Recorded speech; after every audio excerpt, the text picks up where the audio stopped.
Salut Loïc, content de te voir. T'es mon collègue? Oui, exactement, ouais. C'est vrai? T'es un joueur d'échecs et quand on va se boire des coups avec un pote Alexis qui est aussi collègue prof, on joue aux échecs et au Go, n'est-ce pas? C'est ça, ouais. Tu nous obliges à jouer au Go pendant qu'on boit des bières. C'est vrai?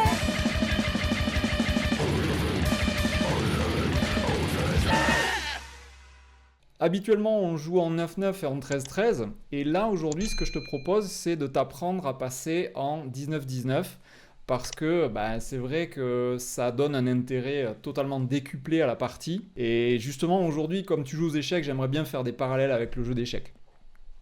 Avec grand plaisir, je suis chaud, ça m'intéresse. Déjà, tu vois que le 19-19, c'est assez gigantesque.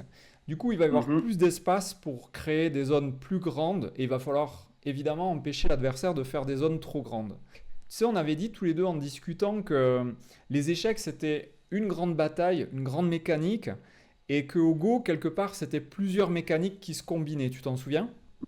oui. Donc c'est exactement ça, c'est que je trouve que le Go, il va y avoir quatre grandes batailles dans les coins, parce qu'on va voir que les coins, c'est des zones stratégiques. Et une fois que ces quatre batailles ont eu lieu, eh ben, elles vont donner une physionomie à la partie. Et cette partie va être une combinaison des quatre grandes batailles, un peu comme si on combinait quatre plateaux d'échecs et qu'on on disait qu'au centre, il y avait une bataille d'une plus grande ampleur qui se déroulait. Est-ce que tu te souviens de l'énigme dans laquelle je te demandais comment faire un territoire le plus grand possible avec 5 pierres?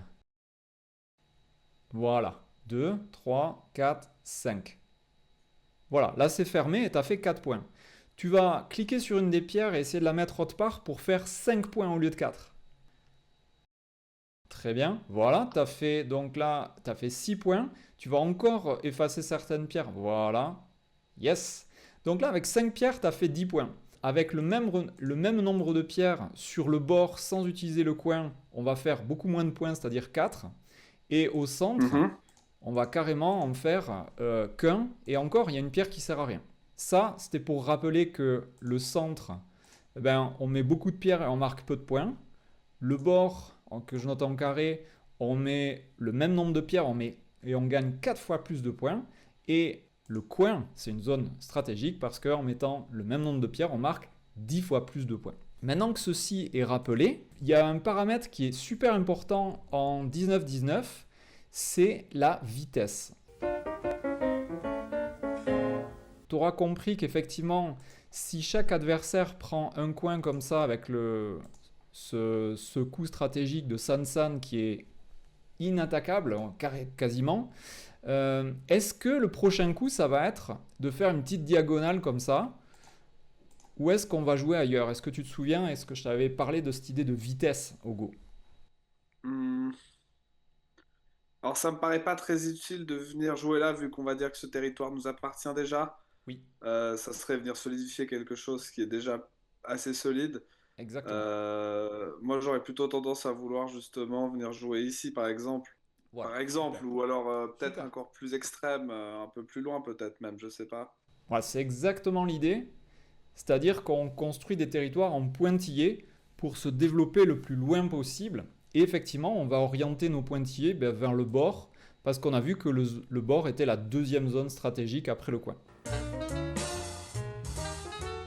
Toi, tu connais cette façon, mais il y a aussi la possibilité de jouer un coup un tout petit peu plus loin, c'est-à-dire au lieu de jouer le Sansan, jouer un tout petit peu plus grand, ça s'appelle un Komoku, et ça permet d'avoir un tout petit peu plus de points dans le coin, et ça laisse une faiblesse par ici.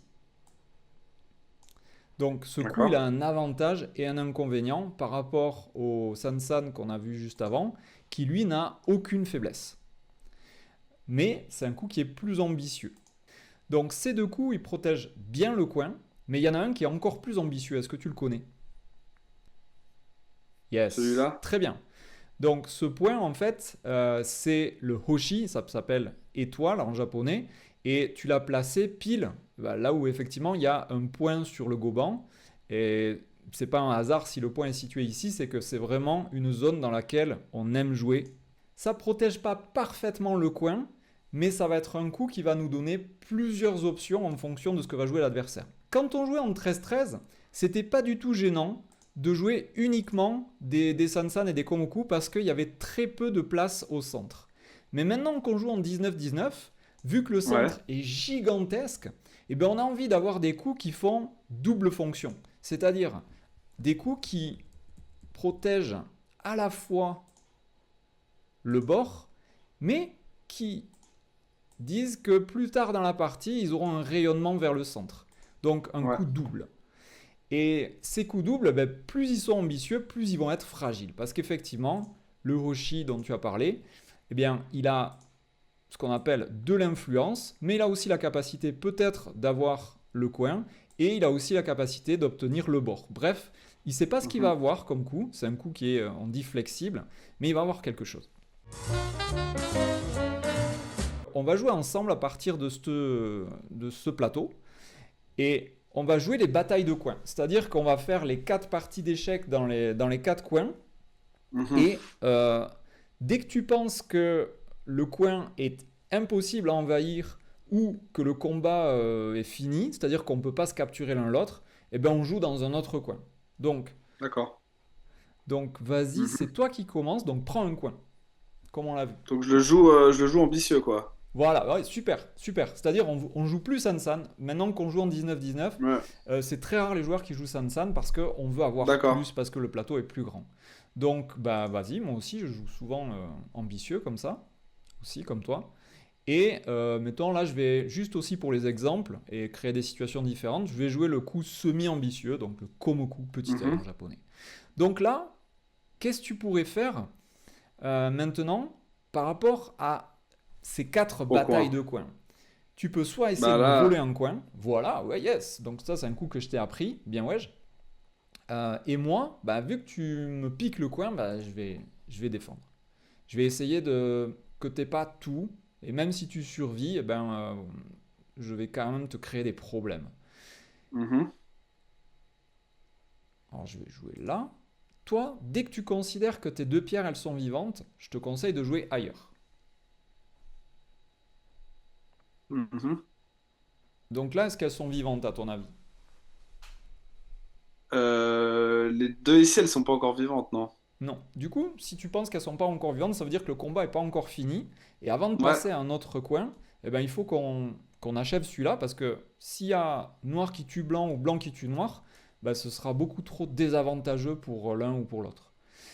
Si Mhm. je joue là, est-ce que tu penses que tu vas survivre avec ton invasion dans le coin? Pas encore. Pas encore. Du coup, rajoute un coup. Mhm. Ok. Et là, si je joue là, est-ce que c'est safe pour toi? Toujours pas, non? Ok. Et du coup, rajoute encore un coup.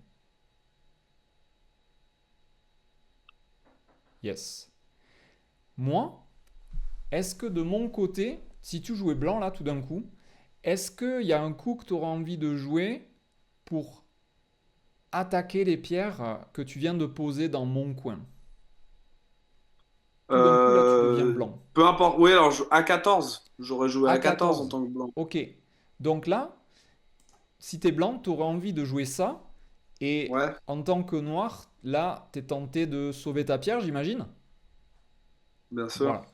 Et maintenant, tu redeviens blanc. Et tu vas essayer de me trouver un coup machiavélique qui crée un gros problème à noir. Euh, Si tu trouves un pas, c'est gros pas grave. problème à noir.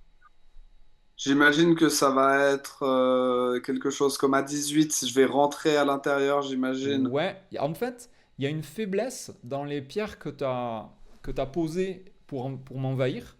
Il y a une faiblesse et effectivement, vers A18, il y a un coup qui permettrait de capturer quelque chose à la place de blanc. Est-ce que tu saurais le trouver? Ah bah oui, en fait, c'est B17. Yes, mec, super. Bah ouais, bien Donc, sûr, c'est Atari. du coup, là, maintenant, comme tu vois que tu es un Atari, j'imagine que t'as pas envie d'essayer de sauver les pierres parce que tu sais qu'elles sont condamnées les 3. Bien Par sûr. contre, il t'en reste 3 autres. Et Ouais. ici, tu pourrais être tenté de faire quoi? Quel est le coup qui te tente en tant que noir? Euh, Ouais. Ok. Donc là, tu me forces un petit peu à te capturer. Mhm. Et est-ce que là, tu considères que tes pierres noires, elles sont vivantes? Non, toujours pas. Alors si c'est toujours pas le cas, tu rajoutes un dernier coup. Hmm, j'hésite, ouais. Ok. Moi, ici, je considère que je peux plus te capturer de pierre dans le coin. Du coup, je vais décider que je joue plus dans ce coin nord-ouest. Je vais Pour toi, elles jouer sont une... vivantes, là, les quatre Voilà. noirs, là. Je Enfin, les cinq considère que tes noirs. pierres noires, elles sont vivantes, archi-vivantes, et que c'est plus intéressant D'accord. de jouer là. La bataille du coin nord-ouest est terminée. Ben, du coup, moi aussi, je vais t'envahir. Mhm. Donc, deuxième partie d'échec. Ouais. Hop. Oh, c'est des blitz, hein. Toi qui aimes les blitz. Ok, là, je joue ici. Ok, intéressant. Donc là, je suis clairement pas vivant et j'ai ma pierre en S5 qui est menacée. Du coup, ben, je vais essayer de te contre-attaquer. Mhm.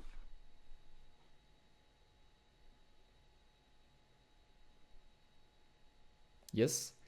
Et là, je me retrouve avec plein de pierres faibles déconnectées les unes des autres. Donc, il faut que j'obtienne un profit certain. Donc là, si tu étais blanc, quel coup te permettrait de capturer quelque chose de manière certaine? Ça serait S7. Yes, mec. Super. Et là, je sais pas si tu as conscience, mais tu viens de jouer une suite de coups qui est classique. Et il y a juste ce coup qui est assez tricky à trouver parce que c'est pas un coup habituel, je dirais. Il y a un coup noir qui permet d'obtenir quelque chose d'intéressant. Euh, voilà, c'est mon premier indice et c'est oh yes. S4. Donc ce coup, tu es d'accord qui m'oblige à capturer. Ouais, bien sûr. Mais sauf Et qu'après, moi, je maintenant, viens de capter. Ouais. yes, très bien. Donc moi, avec mon expérience et mon évaluation, j'ai conscience que les pierres en R3, elles vont pas survivre. Du coup, je vais pas jouer dans Mhm. cette zone et je vais considérer une fois de plus que la bataille du coin sud-est, ben, elle est finie. Et du coup, je vais encore jouer ailleurs. D'accord. J'essaie de réfléchir. Qu'est-ce qui serait intéressant? Allez, je vais jouer ça. D'accord. Un On coup parle que des que... coins, là, on est d'accord, hein. Pardon? Vraiment, on se concentre que sur le coin Ouais, maintenant, c'est-à-dire que là, nord-est. ce coup R14, c'est une agression de ton coin et de ta pierre en Q16. Donc en fait, Mhm. voilà, la question c'est est-ce que tu vas riposter ou est-ce que tu vas faire autre chose? Donc là, tu m'agresses, tu te retrouves à deux pierres contre une, donc moi, ma logique c'est de me mettre à deux contre deux pour pas perdre complètement ce combat de coin. Toi, est-ce que tu considères que tu es vivant et que tu as protégé ton coin ou est-ce qu'il y a un danger? Il y a un danger, ouais. Ok, s'il y a un danger, tu rajoutes un coup dans ce coin. J'ai presque envie de faire euh, presque ça, quoi. Bah, Ok, ouais, très c'est pas bien. très ambitieux. Très bien, Loïc. Donc, ton coup, ton coin nord-ouest, nord-est, pardon, il est complètement blindé. Je sais que je peux plus l'attaquer. Du coup, je vais encore une fois jouer ailleurs. Et le dernier coin qui reste, c'est celui qui est en bas à gauche. Et je vais jouer le coup complémentaire à ma pierre en D3 pour que tu ne puisses plus jamais l'envahir.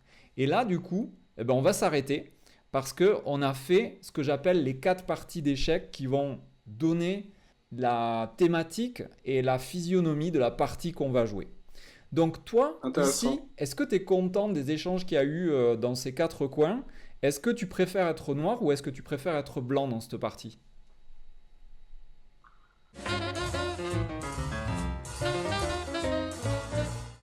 Euh, Bah, noir est pas mal, là, je pense. Ok, Après, je pense que le combat en haut à gauche, nord-ouest, n'était pas terrible de la part de noir. on va revenir sur ce combat parce Ouais. qu'effectivement, dans cette zone, tu t'es fait arnaquer. Et du coup, je vais te montrer comment ne plus jamais te faire arnaquer. Et c'est pour ça en fait qu'il y a des suites de coups qu'on appelle les joseki, qui sont en fait des suites de coups qui sont avantageuses pour les deux camps. Parce que là, dans les Mhm. trois zones, tu as obtenu quelque chose, j'ai obtenu quelque chose, c'est un échange. Et dans le seul coin dans lequel il s'est passé quelque chose à ton désavantage total, c'est le coin nord-ouest. On va voir qu'est-ce qui s'est passé dans ce coin avec ta première invasion. Donc cette première partie d'échec, on va dire que tu l'as perdue. Et c'est jamais bon de perdre la première partie d'échec. Et c'est pour ça que on a au Go l'équivalent des ouvertures aux échecs, c'est-à-dire des joseki, donc des suites de coups qui sont avantageuses et à peu près équitables, toujours à peu près. Parce qu'en fait, on essaie toujours d'avoir un petit truc en plus. Et ici, donc, quand je viens agresser ta pierre, toi, tu viens jouer en deuxième ligne. Est-ce que tu pourrais me trouver un coup qui protège ta pierre en C17, mais qui joue pas en deuxième ligne? Parce que la deuxième ligne, Ouais, quand on peut éviter, on préfère jouer en troisième ligne. ouais. C'est Alors, vrai que moi je j'avais peux... envie de jouer là. Je fais souvent cette erreur en ligne en fait. J'ai envie de venir jouer là en diagonale. Je pense que ça c'est mieux quoi. Yes, c'est carrément ça. Du coup, quand tu joues ça, moi, je suis obligé, effectivement, comme tu es à 2 contre 2, ben, une fois de plus, de rajouter un coup dans la zone. Donc, par exemple, admettons que je joue ça. Toi, tu Et si tu répondrais jouais quoi? B17, si tu jouais B17, Ah, t'as peur de euh, B17? ouais, moi j'ai peur de B17 parce que j'ai l'impression que bah, j'ai plus du tout le coin. Ouais, ok. Alors, je vais t'expliquer vite fait pourquoi B17 est un peu moins bien. C'est pour la même raison que tout à l'heure, c'est que c'est un coup de seconde ligne. Donc, toi, si tu réponds par exemple, un point stratégique qui est un peu l'équivalent du San-San, mais qui est le 2-2, le Nini, ben, tu mets ma pierre en danger. Donc je vais être Ouais, obligé un petit peu de la protéger. Et toi, juste après, tu vas pouvoir t'échapper et ça va te donner une visée vers ce bord que j'ai pas trop envie que tu aies. Donc c'est pour ouais, ça que d'accord. je vais préférer t'écraser et t'empêcher d'aller vers le bord Ouais, nord. Donc là, ouais. par exemple, qu'est-ce que tu répondrais pour essayer de, de protéger ton groupe? Parce que là, tu n'es pas encore vivant. Et là, tu n'as plus... Voilà, très bien. T'as plus de coups de deuxième ligne, tu n'as plus de coups de troisième ligne disponibles. Donc c'est pour Mhm. ça que ce coup, ça devient le meilleur. Est-ce que tu peux me dire pourquoi le coup en triangle que tu as choisi est meilleur que le coup carré?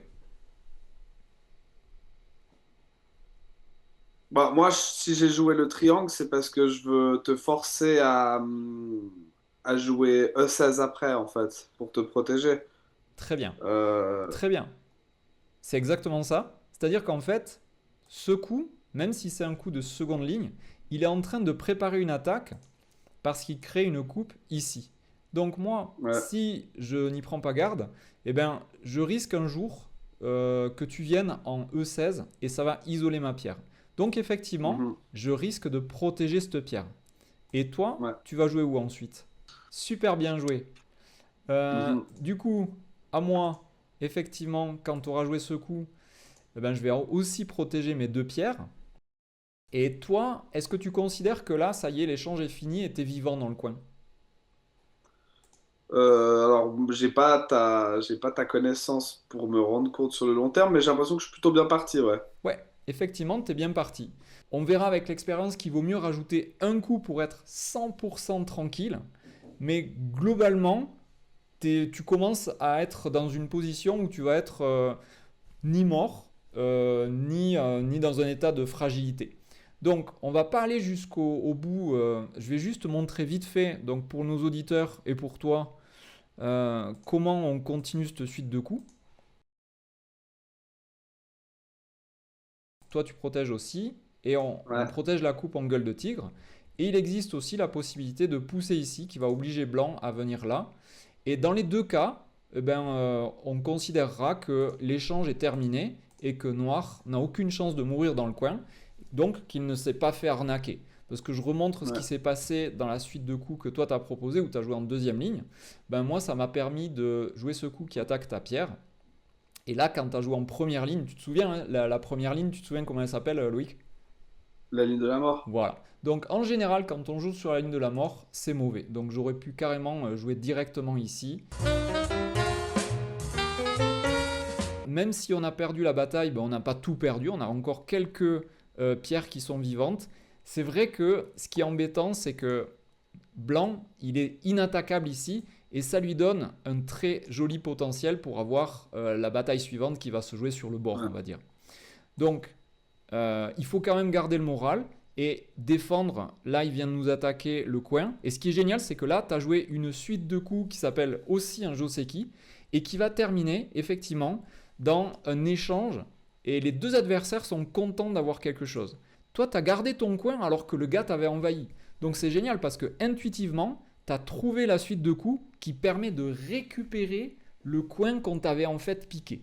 Mhm. Donc ça, c'est vraiment top. Ceci dit, en échange, l'adversaire, donc moi ici, ben, j'ai obtenu une force et qui va me donner un avantage sur le Ouais, combat suivant qui va se jouer sur le bord. ouais, bien sûr. Je continue, j'avance le scénario. Ici, tu as Mhm. dit, je veux pas te donner mon coin, je le protège. Moi, j'ai dit, je me défends pour être à 2 contre 2. Et toi, tu as dit, tu n'auras jamais mon coin, je rajoute un coup. Sache qu'on peut aller un tout petit peu plus loin en jouant ce coup ou en jouant ce coup. Toi, tu as dit que c'était très ambitieux parce que tu briguais un coin énorme. Mais il n'est pas si énorme et tu peux même le rendre dans la mesure du possible. Non, non, on s'est mal compris. Je disais justement que je le trouvais pas très ambitieux ce coup. Ah, tu as dit que tu le trouvais pas Et très ambitieux. P17, ouais, ouais, P17, je Exactement trouvais ça. C'est-à-dire que c'est il cette était idée pas de... courageux, quoi. Voilà, Ouais. cette ligne de coups qui s'appelle des Kosumi, c'est très lent et très solide. Et si tu vas un peu plus loin, eh ben, tu laisses quelques fragilités, mais globalement, tu as des chances d'avoir un coin encore plus grand. Donc, encore une fois, c'est bien analysé. Et Mhm. la dernière bataille, ben, elle a été très rapide, puisque vu que c'est moi qui avais la main dans ce combat, j'ai choisi de jouer un coup qui protège le dernier coin. Donc là, Ouais. si on analyse la partie qui va avoir lieu suite à cet échange dans les quatre coins, bon, on voit que blanc, il a un bel avantage ici. Il a aussi, ici, ça fait un mur. Ce mur, il espère construire un autre mur ici. Par contre, euh, ici, j'ai fait un coup qui souvent se fait pas. C'est-à-dire que j'ai monté un mur ici et j'ai rien fait en face. Donc peut-être Mhm. que toi, ça te permettra de venir m'empêcher de construire dans cette zone. D'accord. Et de dire, mais Pierre, ces pierres-là, elles sont toutes seules, elles n'ont pas de base de vie, donc je suis en train de les attaquer. Donc en fait, dans le Go, on n'attaque pas pour attaquer, on attaque pour construire une zone et pour empêcher l'autre de construire une zone. Et plus c'est grand, plus c'est intéressant et plus ça donne lieu à des retournements de situation, c'est ça que j'aime bien.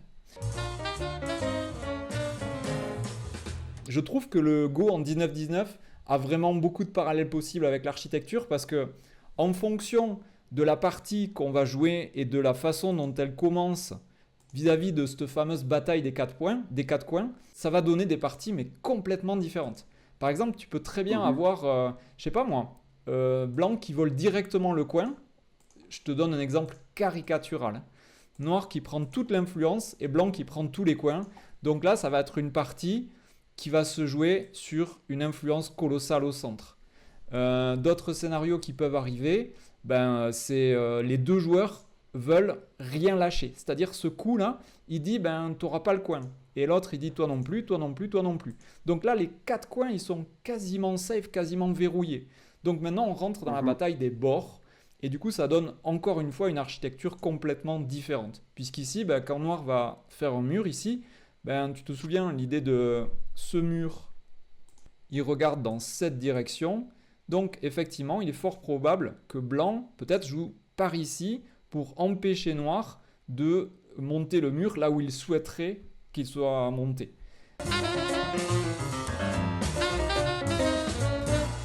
Du coup, la dernière chose que je voulais te montrer, c'était une partie que je viens de jouer aujourd'hui. Et c'est vraiment quelque chose qui fait que le 19-19 prend toute sa saveur. C'est que on a vu qu'au début, on joue les batailles de coins. Et qu'après, en fonction de ce qui s'est passé dans les coins, on va faire des choix stratégiques pour la partie. Mais ce que je trouve fabuleux, c'est que ce qui va se passer dans la partie va de nouveau en retour miroir influencer les batailles de coins qui au départ semblaient être stables. Donc là, je vais te montrer une partie à moi. Ici, Ouais. en bas à gauche, j'ai envahi le coin de blanc. Est-ce que tu considères que je suis vivant et que je peux jouer ailleurs? C'est à moi de jouer. Ou est-ce qu'il vaudrait mieux que je rajoute un coup? Bah, par rapport à ce qu'on a dit tout à l'heure, j'ai l'impression que tu es vivant, mais. Ouais, exactement. Donc je suis vivant, bonne évaluation. Du coup, ça serait vraiment perdre un tempo de rajouter un coup. Cette zone est stable et le combat est terminé. Ça, on s'est accordé dessus. Et ce qui est intéressant dans la partie, c'est que le combat qui a eu lieu, il va venir perturber cette zone et il va changer la donne. Et grâce à ça, il va y avoir un gros retournement de situation. Alors que on pouvait se dire dans nos têtes que cette partie d'échecs était terminée. Mais en fait, non. Parce que les autres parties ont fini par avoir une influence dessus. Du coup, je ne vais pas te passer toute la partie en détail. Mais on voit, voilà, il y a un combat dans le coin.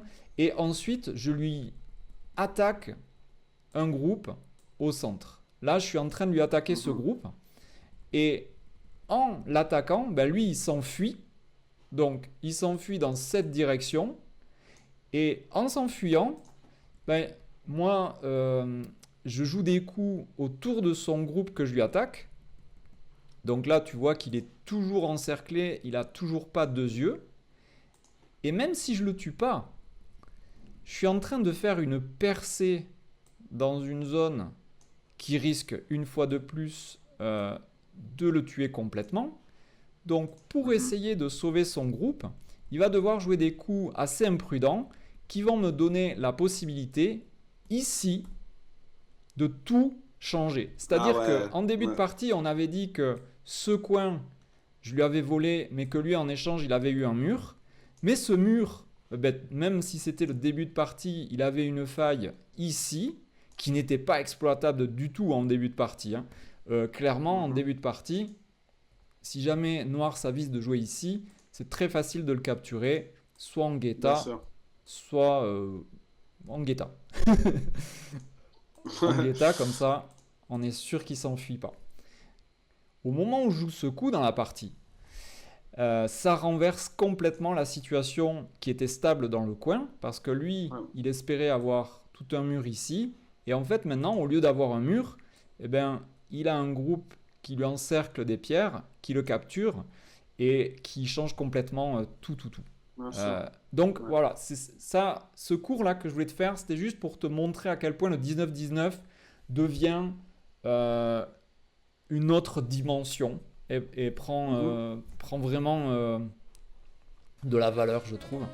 Et je sais que toi, tu aimes jouer vite, donc c'est pas grave si tu joues pas en 19-19, mais c'est intéressant que je te montre. Non, ça me donne vraiment envie, le 19-19. Voilà, Loïc. Et écoute, au plaisir de te voir te battre contre Alexis dans une prochaine partie quand on se boira des coups. Et je vais dire au revoir à tout le monde. Et ciao. Merci Pierre, merci pour tout. Merci pour ce beau cours.